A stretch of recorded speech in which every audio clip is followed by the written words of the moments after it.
Next chapter is congruence. After that, we have the chapter construction and then reflection and rotational symmetry. तो ये जो तीन chapter है उनको सामने प्रैक्टिकली तुमको समझाना चाहिए, मुझे समझाना पड़ेगा. So जब स्कूल खुलेगा during that times I will try to cover all those chapters that I am going to learn out right now. So उनको हम बाद में करेंगे जब स्कूल खुलेगा. जो सबसे पहले lengthy chapter that is मेंस्ट्रुएशंस, let's start from this chapter. तो आज से बेटा हम चैप्टर स्टार्ट करने जा रहे हैं. गुड मॉर्निंग सभी को. बेटा सभी गुड मॉर्निंग. आज हम स्टार्ट करते हैं मेंस्ट्रुएशन. ठीक है, चैप्टर नंबर 20. ओके, तो फटाफट खोल लो सभी के सभी. 225 का chapter menstruation. Already you have covered this chapter in the previous year. पढ़ा है इस चैप्टर को, लेकिन फिर इस साल भी दिया है तो इसको कंप्लीट करने की कोशिश करते हैं, कुछ समझने की कोशिश करते हैं. Menstruation chapter number 20.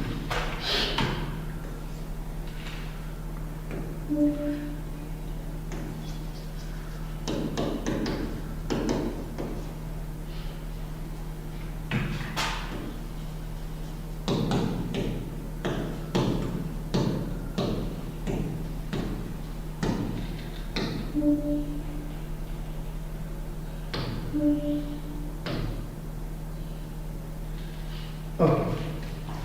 Name of the chapter is menstruation. ठीक है, this is the name of the chapter, menstruation. ठीक है, menstruation क्या है? menstruation मैथमेटिक्स का एक ब्रांच है. ठीक है, जैसे मैथ्स का एक ब्रांच है जो डील करता है कई चीजों के ऊपर. पहला चीज डील करता है डायमेंशन के ऊपर, किसी का लेंथ ब्रेथ जो जनरली हम प्लेन फिगर में देखते हैं. देन एरिया, वॉल्यूम, इन तीन चीजों के ऊपर जनरली वो हमारे लिए क्या करता है, डील करता है, हमारे को हेल्प करता है टू अंडरस्टैंड कि भाई कोई भी फिगर है उसका लेंथ कैसे फाइंड करेंगे, ब्रेथ कैसे फाइंड करेंगे, एरिया कैसे फाइंड करेंगे, और अगर वो 3D फिगर में आ गया, सॉलिड फिगर में आ गया तो उसका हम सरफेस एरिया कैसे फाइंड करेंगे, वॉल्यूम कैसे फाइंड करेंगे. इन सब चीज़ों को समझने के लिए ये मेंस्ट्रुएशन एक ब्रांच है मैथमेटिक्स का जो हमारे को हेल्प करता है. ओके, इतनी जानकारी हो गया. ठीक है, सो मेंस्ट्रुएशन क्या है? Is a branch of mathematics that deal with calculating the dimension like length, breadth, area, volume. ठीक है, ये सब को हमारे को समझने में क्या करता है, मदद करता है मैथमेटिक्स में. चलो अब यहाँ से हम बुक में आ जाते हैं. कुछ टर्म्स दे रखा है. सबसे पहले let's go one by one. ठीक है, सभी टर्म्स को एक थोड़ा सा समझ लेते हैं, then we will move to the exercise. Okay, तो first one is menstruation. Menstruation क्या है, पहले ये सबको लिख लेना है.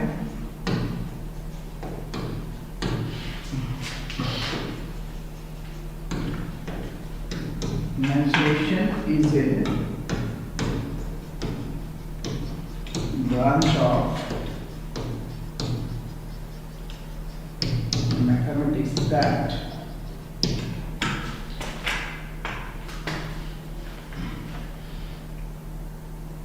deal with calculating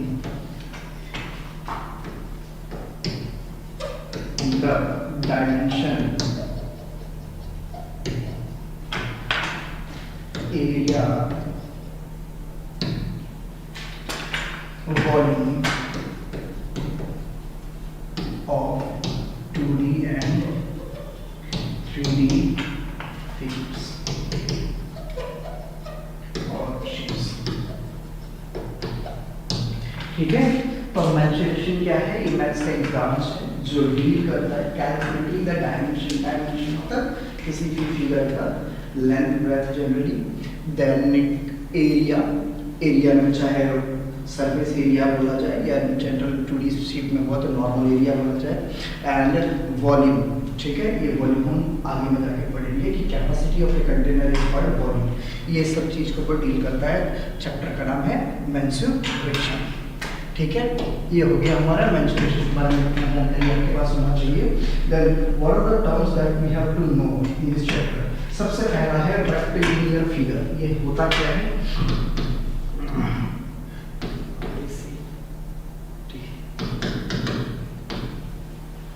rectangular figure. Rectilinear figure क्या? रेक्टेलिनियर एक वर्ड होता है जिसका मतलब है स्ट्रेट लाइन, ठीक है। तो आपके बुक में लिखा है रेक्टेलिनियर फिगर।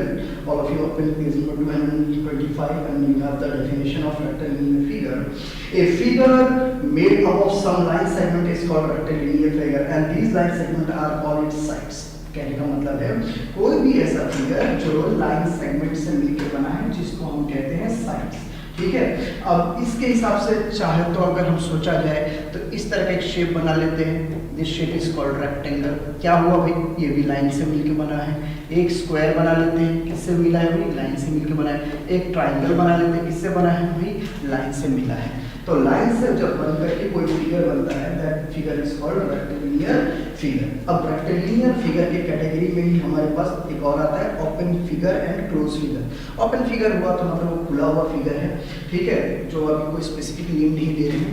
क्लोज फिगर में दिया है हमारे बुक में, a rectilinear figure having no free end is called close figure. No free end, no free end मतलब बेटा जैसे हम ये देख रहे हैं ना, यहाँ से हमने स्टार्ट किया और वापस लाके इसको वापस यहाँ पे ला दिया, दैट मीन यहाँ पे आके हमने इसको क्लोज कर दिया।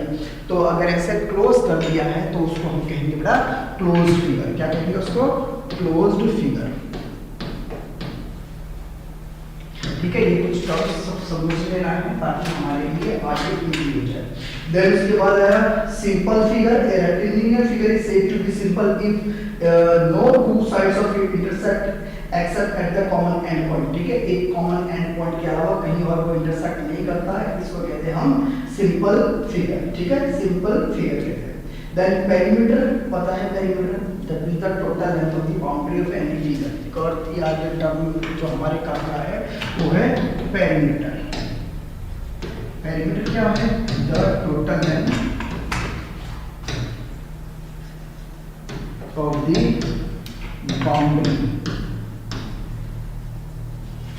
बाउंड्री ऑफ एनी फिगर,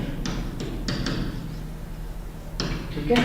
कोई भी फिगर का total length of the boundary को हम क्या कहते हैं? पेरीमीटर कहते हैं। आपने पढ़ रखा है perimeter of rectangle, perimeter of square, perimeter of triangle and so on. बहुत सारी चीजें तो मैंने पढ़ रखा होगा, ठीक है। आगे आते हैं region enclose by a plane figure. Region enclose by a close figure मतलब जब कभी हम एक फिगर को बनाते हैं तो उसने इस जगह, जैसे मान लो ये हिस्सा को घेर लिया, तो इस हिस्सा को घेर लिया तो मतलब ये क्या हो गया? क्लोज हो गया।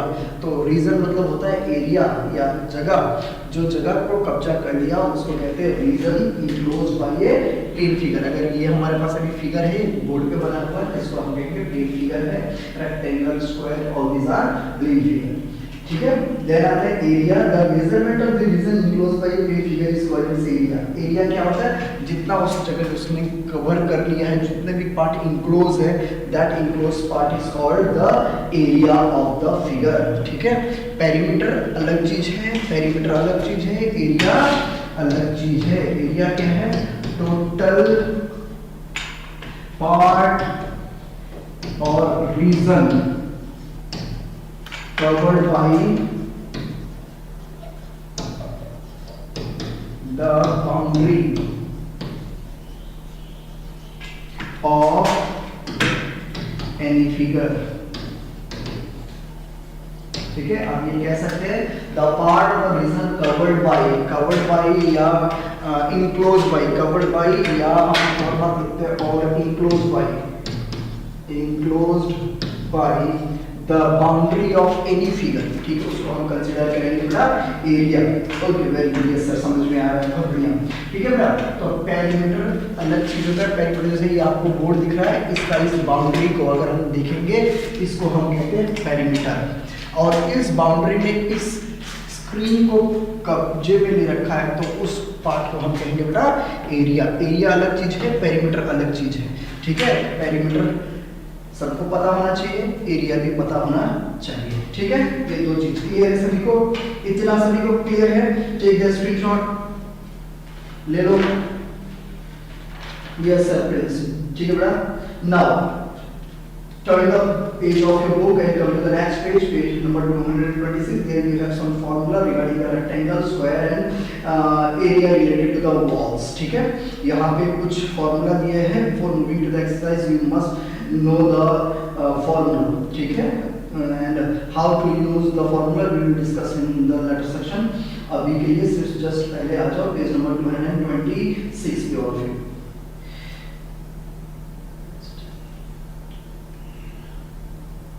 ओके कितना क्लियर है?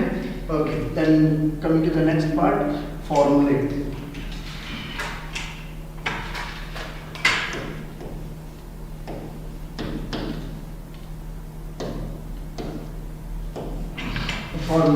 ठीक है, अब फर्स्ट है related to the rectangle, perimeter and area and perimeter of a rectangle. First one is area and the first topic that we have to understand in this section, area and perimeter of rectangle. ठीक है, इस section के अंदर हमें दो चीज समझना है, perimeter and area of rectangle. चलो let's start from the beginning one by one. पहला दिया हुआ है को, the first one is given area of rectangle. Area of rectangle ये शेप हुआ, suppose A B C D, this is the shape of a rectangle. मान लेते हैं हमारे पास, और पहला आएगा एरिया ऑफ रेक्टेंगल।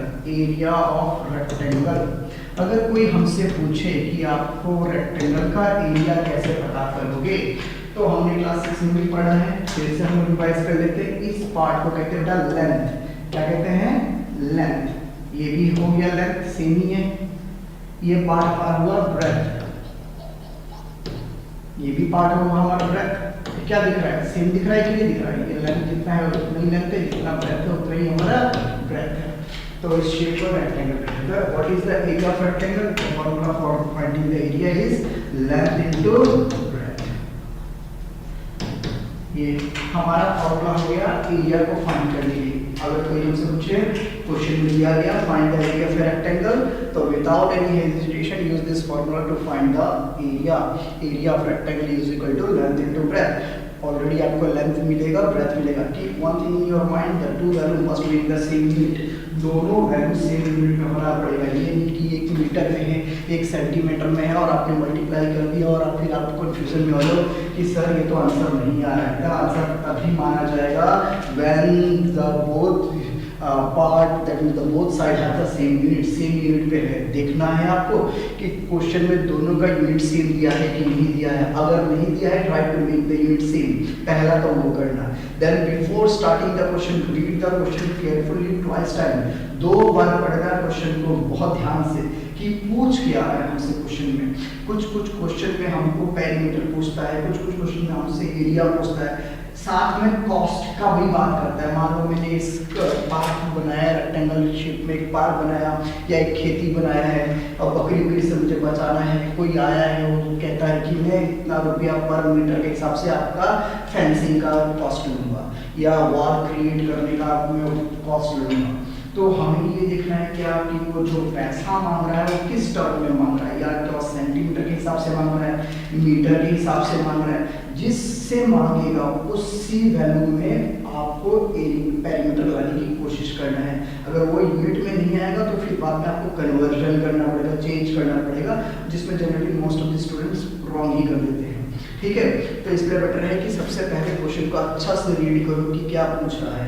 उस क्वेश्चन में ये एनालाइज करो कि हाँ, हमसे जो कॉस्टिंग का बात कर रहा है वो मीटर में बात कर रहा है, हमसे बात कर रहा है सेंटीमीटर में बात कर रहा है। जिस यूनिट में बात कर रहा है उसी यूनिट में आपका पेरीमीटर का आना चाहिए वैल्यू, पहला बात। ठीक है, चलो अभी वो सब थोड़ा देर के लिए रोक लेते हैं। तो फर्स्ट क्या आ गया, एरिया ऑफ रेक्टेंगल कोई आपसे पूछता है तो आप कहोगे कि length into breath is the area of rectangle.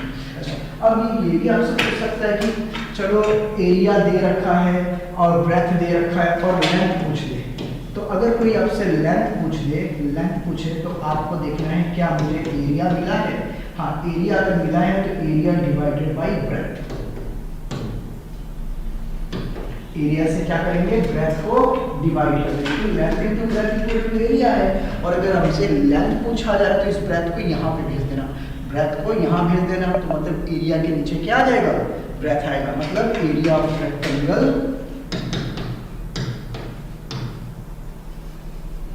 Divided by breadth. अगर ठीक है, if they ask find the breadth, अगर वो पूछ देते हैं कि ब्रेथ निकालो, ब्रेथ निकाल दो, तो ब्रेथ कैसे निकालेंगे? तब निकालेंगे area of rectangle by length. Okay, हम तब क्या निकालेंगे?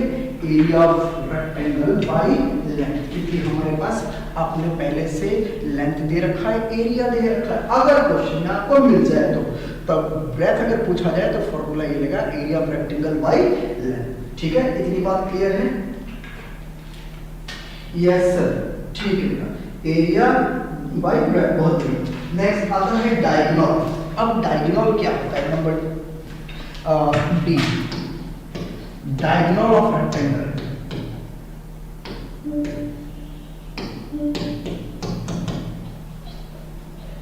Diagonal of rectangle, diagonal of rectangle क्या होता है? तो इधर लिखा है रूट ओवर हमारे पास L square plus B square, L square plus B square. अब ये क्या है? डायगोनल क्या है? अब मेरा याद है कल हमने एक चैप्टर पढ़ रहे थे जिसमें हम पाइथागोरस थ्योरम यूज कर रहे थे। चलो उसी बात को थोड़ा सा ध्यान में देते हैं और समझने की कोशिश करते हैं। ये जो फॉर्मूला निकल के आया तो कैसा आया? सपोज करो ये हमारे पास एक रेक्टेंगल है, ये रेक्टेंगल होगा ना, और ये होगा एल, ये होगा बी, और ये होगा हमारा डायगोनल। अगर हम इसको मानेंगे राइट एंगल ट्रायंगल, तो ये हो गया ना। क्या निकालना है? हाइपोटेनस निकालना है ना। हाइपोटेनस का भी कहने का मतलब हाइपोटेनस किसके लिए स्टार्ट कर रहा है? तो है डायगोनल के लिए ना। तो हम क्या लिखते हैं? According to Pythagoras theorem. क्या है? हमने पढ़ा था ये फॉर्मूला आया कैसे, मैं तुमको ये बता रहा हूं। पाइथागोरस थ्योरम, पाइथागोरस थ्योरम में तो हाइपोटेनस है, तो हमने हाइपोटेनस निकालने के लिए क्या करेंगे? Perpendicular square plus B square, this is the formula. ठीक है, अब हाइपोटेनस का मतलब क्या है? वो है डायगोनल, तो लिख देते हैं डायगोनल का स्क्वायर, डायगोनल का स्क्वायर। अच्छा, परपेंडिकुलर का मतलब क्या? ब्रेथ, मतलब ब्रेथ का स्क्वायर प्लस लेंथ का स्क्वायर हो गया। अब स्क्वायरिंग बोथ साइड करेंगे तो क्या लिखेंगे? डायगोनल इक्वल टू, ये स्क्वायर हटेगा तो इसको रूट आ जाएगा, root over B square plus L square. देखो ये आया डायगोनल का formula, diagonal equal to B square plus L square. अब यही तो यहाँ पे लिखा है diagonal equal to L square plus B square, plus तो अंदर ही हो रहा है, तो चाहे बी आगे लिखो या एल आगे लिखो, या कोई फर्क नहीं क्रिएट करेगा। ठीक है, तो अगर हमें पूछा गया find the diagonals of a rectangle, तो डायगोनल सोचेंगे डायगोनल होता है भाई जब हम एक रेक्टेंगल के दो वर्टिसेस को आपस में ज्वाइन कर देते हैं तो डायगोनल क्रिएट होता है। अब डायगोनल का कोई मुझसे पूछ दे कि इस कोने से इस कोने की लंबाई कितनी है, इस कोने से इस कोने की लंबाई कितनी है, तो भाई हमें तो पता है पाइथागोरस थ्योरम हमने पढ़ रखा है कि एक रेक्टेंगल के हर एक वर्टिसेस का एंगल कितना डिग्री का होता है? 90 डिग्री का होता है। और अगर 90 डिग्री का हुआ तो using the Pythagoras theorem you can usually find the measurement of hypotenuse. अब यहाँ पे लिखते हैं according to Pythagoras theorem h square equal to p square plus b square, this is the perpendicular and this is the base. Now in case of hypotenuse you can write diagonal, भाई हम diagonal को ढूंढ रहे हैं तो diagonal का square equal to perpendicular का मतलब क्या है? breadth, तो b का square और base का मतलब है length का square, तो स्क्वायरिंग बोथ साइड करेंगे तो डायगोनल लगेगा कि ये जो 2 है वो यहाँ पे रूट में कन्वर्ट हो जाएगा, तो b square plus l square. तो देखो ये जो आंसर आया क्या यही यहाँ पे दिया है कि नहीं दिया? डायगोनल का मतलब diagonal of rectangle length square plus breadth square. Yes, तो अगर हमसे कोई डायगोनल पूछे तो हम डायगोनल को ऐसे फाइंड करेंगे, diagonal of rectangle equal to length square plus breadth square. Clear हो गया? इतना क्लियर है सबको? Maths, yes sir. Then the last one, last में आता है बेटा पेरीमीटर ना, ई पे आते हैं और वो है हमारा perimeter, perimeter of rectangle. Perimeter of rectangle क्या पढ़ा हमने? 2 लेंथ प्लस ब्रेड्थ, ये पढ़ा है हमने।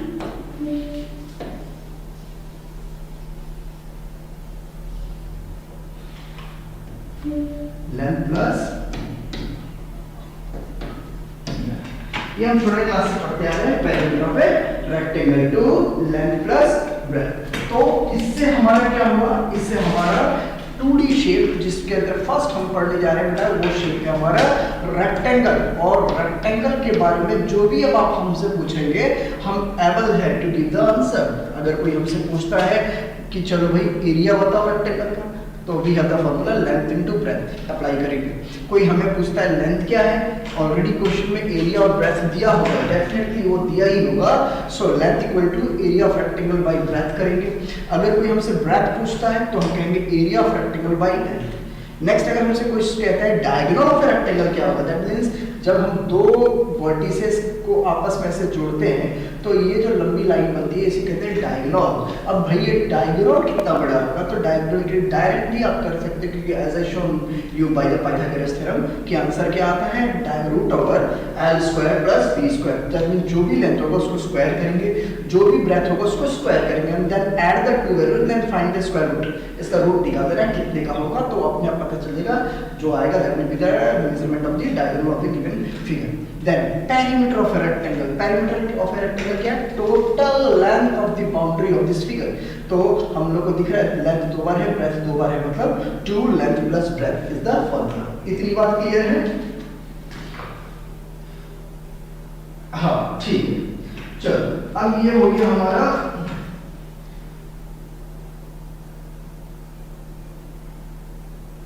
कुछ।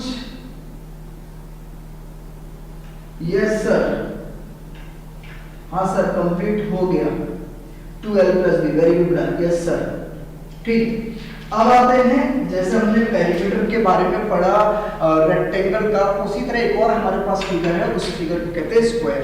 चलो साथ साथ उसका भी कर लेते हैं पहले, उसके बाद हम 4 वॉल्स के बारे में जाएंगे, ठीक है। उसके बाद आते हैं हमारे पास इस तरह की एक फिगर है, फॉर एन इंस्टेंस मान लो ये स्क्वायर है, ऑल साइड्स आर इक्वल, ठीक है।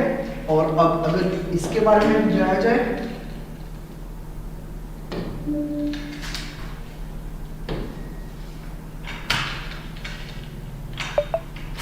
सबसे पहले इसका स्टार्ट करते हैं एरिया स्क्वायर। सबसे पहले जैसा उसमें क्या है उसमें भी करते हैं नंबर ए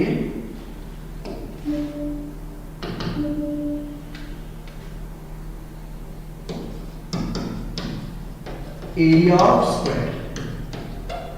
अब एरिया क्या होता है, जैसे ये बेटा स्क्वायर है, इसको हम कहते हैं साइड। ये भी साइड है, ये भी साइड है और ये भी साइड है, ठीक है। इन सभी का मेजरमेंट एक ही होता है, सब साइड एक ही होता है। तो एरिया ऑफ स्क्वायर हम क्या कहते हैं, साइड इनटू साइड, या हम सिंपली लिखते हैं साइड का स्क्वायर।